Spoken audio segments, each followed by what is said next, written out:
Bonjour et bienvenue à notre capsule 5 à 7 des missions CCDM du mois d'octobre. Donc, dans cette capsule, vous serez informés et invités à prier et à soutenir pour nos missionnaires. Pour débuter, le pasteur René a préparé une vidéo qu'il a traduite en français et qui nous montre l'état de la Grande Commission dans notre génération. L'anniversaire des 2000 ans de la célèbre commission que Jésus donna à ses disciples, aller et faire de toutes les nations des disciples, est déjà là. Ses premiers disciples l'ont pris au sérieux en allant jusqu'aux confins du monde romain et au-delà pour proclamer la bonne nouvelle du royaume.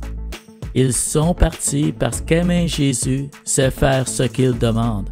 Ils ont transmis la tâche de génération en génération jusqu'à ce que les croyants d'aujourd'hui aient reçu l'appel. Nous sommes confrontés à la même commission aujourd'hui, mais dans un monde différent. Maintenant, la tâche qui nous attend est de 8 milliards de personnes, 8 milliards avec plus de 7000 langues différentes, des cultures, des origines religieuses et des visions différentes du monde. 8 milliards de vies avec un destin éternel et chacun importe. Mais décomposons la tâche. Où sont les gens qui ne sont pas des disciples de Jésus et que signifie vraiment de les atteindre? Nous avons tous la responsabilité d'atteindre ceux qui ne connaissent pas Jésus autour de nous, mais beaucoup d'endroits sur terre n'ont pas de croyants qui vivent à leur côté. Donc, la lutte de l'Église mondialement a été de comprendre les endroits où l'on ne trouve ni message ni disciples de Jésus. Et ce concept est connu sous le nom de personnes non engagées, non atteintes. Les groupes de personnes non atteintes sont ceux qui ont moins de 2% d'adeptes de Jésus au milieu d'eux. Actuellement, 4,7 milliards de personnes sont considérées comme non atteintes. C'est près de 60% de la population mondiale qui vivent dans un endroit avec moins de 2% de témoignages chrétiens. Les groupes de personnes non engagées sont ces groupes qui n'ont pas de missionnaires chrétiens, qui vivent et travaillent parmi eux. Généralement, les gens connaissent Jésus par un ami commun. Cela devient difficile si vous ne connaissez même pas un chrétien, mais c'est la situation pour 4,3 milliards de gens sur la planète. Au cours des 20 dernières années, les organisations d'envoi missionnaires ont essayé de comprendre où sont ces groupes dans le monde et de les engager en envoyant des ouvriers pour établir une communauté chrétienne au milieu d'eux. C'est un processus lent, mais ça se passe. Le ciel célèbre quand même une seule personne entre dans la famille de Jésus, n'importe où dans le monde. Mais le défi devant nous est considérable. Dès l'Église primitive, nous avons été chargés de faire connaître le message et la mission de Jésus. Pourtant, il reste toujours 2,2 milliards sur la planète qui n'ont jamais été exposés au message de la bonne nouvelle. Beaucoup d'entre nous connaissent un ouvrier chrétien. Peut-être vous en êtes un. Il y a environ 13,2 millions de personnes mondialement qui ont accepté l'appel au ministère chrétien à l'heure actuelle. Mais il n'en demeure pas moins que moins de 2% de ce groupe ira représenter Jésus dans un endroit non atteint. Et de ces 850 milliards de dollars de dons et offrandes donnés chaque année, seulement 2% ira à des efforts missionnaires pour tendre la main à ceux qui en ont le plus de besoin. Parfois, on peut se perdre dans tous ces chiffres, mais vous avez probablement compris que le travail de la Grande Commission pourrait être fait avec plus de travailleurs et plus de ressources. Mais que doit-il se passer en premier et comment puis-je m'impliquer? Comme vous avez pu voir dans la vidéo, les progrès et les défis de la Grande Commission continuent aujourd'hui. Comme la fin du vidéo nous le présente, si nous avons plus de personnes, plus de ressources, nous atteindrons plus d'âmes. Alors vous qui nous écoutez, prenez un pas intentionnel dans la prière et dans vos dons. Priez que vous vous engagiez de faire partie de ceux qui vont franchir la ligne d'arrivée de la Grande Commission. Bonjour, nous voulons vous donner des nouvelles d'un missionnaire que nous soutenons. C'est les nouvelles de Léon et Camille Kodja du Bénin. Bonjour, Pasteur René. C'est une joie d'avoir de vos nouvelles. Nous espérons que vous vous portez bien. Quant à nous, nous remercions Dieu pour sa fidélité dans les défis quotidiens. Nous avons perdu récemment un membre du conseil d'administration. C'était le plus fidèle de nos partenaires locaux. Un frère très sage et humble qui était très impliqué dans le ministère de la Parole. Personnellement, il avait été notre mentor pendant plus de 10 ans. C'est vraiment une perte pour nous personnellement et pour le ministère.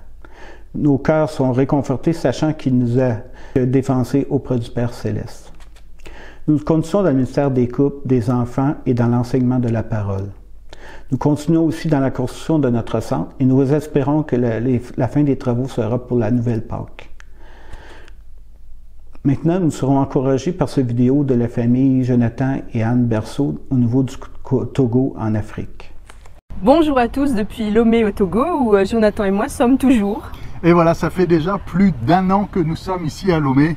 Le temps passe vite. Le temps passe très vite. Ça se peut-tu, ouais, ça passe très vite. Voilà. Et tout ça grâce à vous, parce que vous, enfin en tout cas ceux qui sont partenaires avec nous, vous nous avez permis de venir et de continuer à être ici à Lomé, à la Fatade. C'est fou l'influence que l'on peut avoir en étant ici, en formant les formateurs qui après vont transmettre l'ADN de la mission partout. Qu'est-ce que l'on fait ici à Lomé? Écoutez, on est impliqué au niveau de l'école. Pour ma part, j'aide dans l'organisation pour tout ce qui est rédaction des projets, aider le parcours éducatif pour les professeurs et la préparation pour le doctorat. Le doctorat a commencé cette année, le doctorat en français.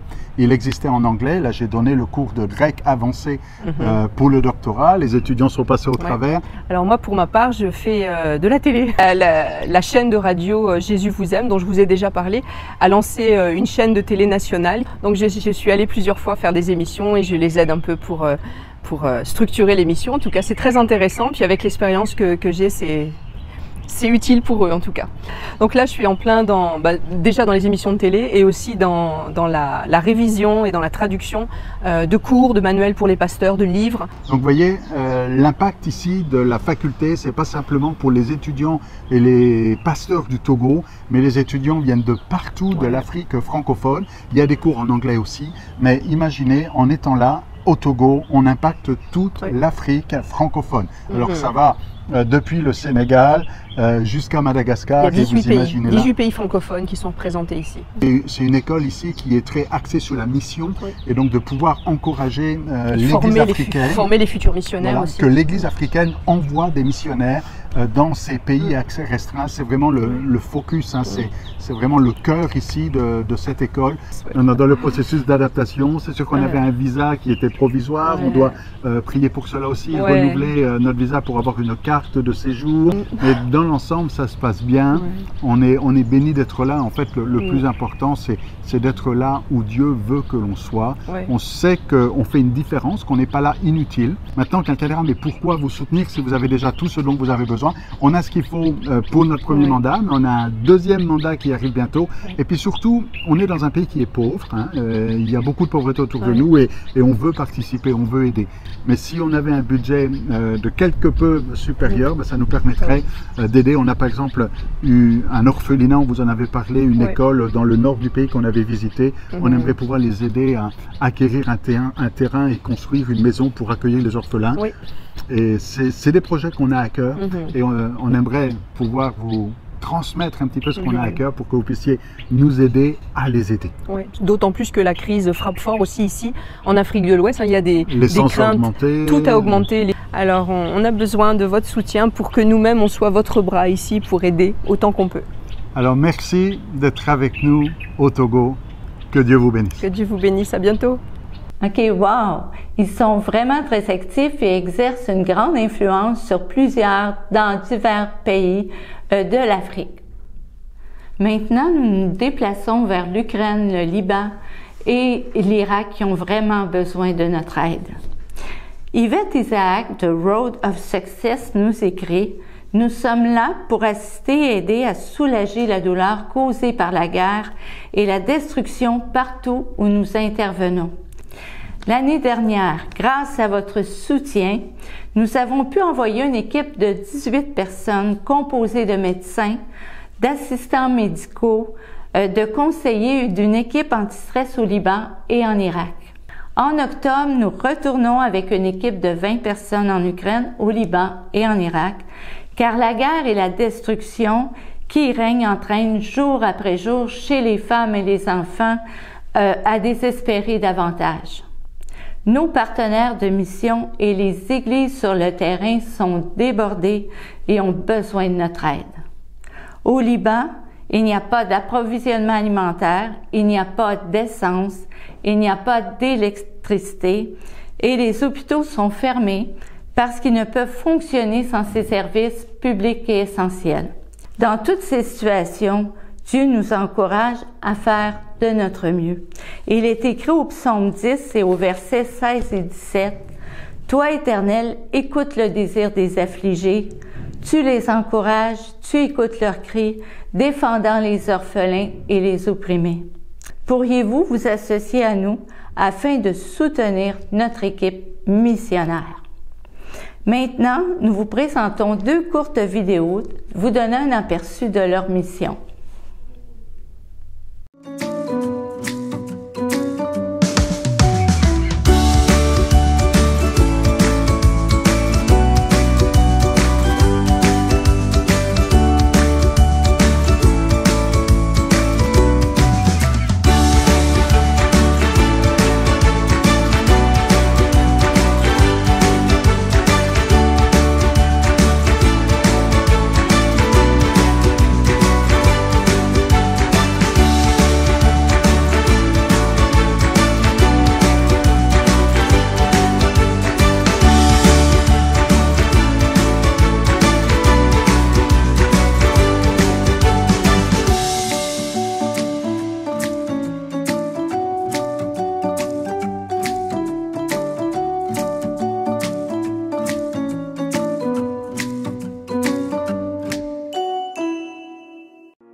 Wow, super pour ces vidéos édifiantes. Et maintenant, nous voulons prier Dieu pour qu'il affermisse leurs missionnaires partout où ils puissent opérer des miracles. Seigneur, nous voulons vraiment que tu pries, que tu viennes œuvrer, Seigneur, auprès des missionnaires que nous soutenons. Et ainsi que ceux qui vivent des pertes sur le terrain, que tu puisses susciter une relève pour la mission, Seigneur. Et merci, Seigneur, pour vraiment le cœur de l'Église qui est missionnaire, Seigneur, et qui nous permette vraiment de travailler à ton œuvre. Amen. Comme vous savez, nos capsules ont pour but de vous faire connaître davantage nos missionnaires, ainsi que les besoins des pays dans lesquels ils œuvrent. Nous voulons aussi vous faire connaître leurs besoins personnels et l'importance du support financier de nos églises. Alors, supportons nos missionnaires dans la prière, mais aussi dans les finances. C'est un investissement dans le royaume de Dieu. Quel encouragement à collaborer par notre apport financier à la Grande Commission. Merci encore d'écouter nos capsules tous les 2e mardis du mois et j'espère que vous avez été touchés encore par les témoignages et par les efforts déployés par les missionnaires que nous soutenons. Alors soyez bénis et à bientôt.